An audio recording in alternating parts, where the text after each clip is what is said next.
I think that Castro was a hugely divisive figure, and I think that it's quite difficult to get beyond the human rights abuses. But my own experience, I went to Cuba in the early 1990s when there was great economic difficulties in that country.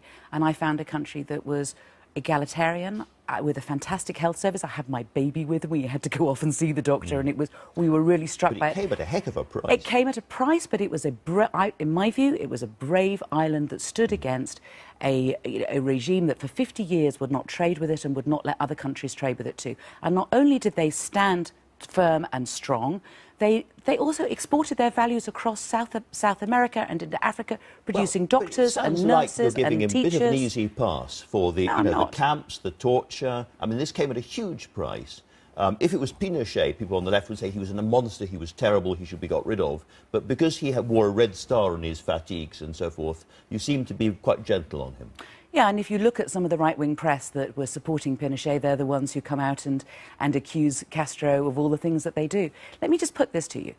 How can it be that a little island like Cuba can have not only sufficient doctors and nurses to be able to look after the people of Cuba, but they can also export them across South America and into Africa to give more doctors to fight the Ebola crisis than the Americans? And that little tiny country could do that, and we can't. But how can you kind of set that alongside, for instance, machine gunning people in boats, including children, when they're trying to leave the country? I mean, how do you make this kind of... It's very hard to make a kind of equal sign or an equivalent sign between the dark side and the bright side of Cuba. There is a bright side, but there's a very, very dark side as well. I acknowledge that. I acknowledge that. But all I'm saying is that from my experience was visiting a country that was, at the time, they didn't have enough petrol to be able to drive cars. They were going around on bicycles on the May Day parade.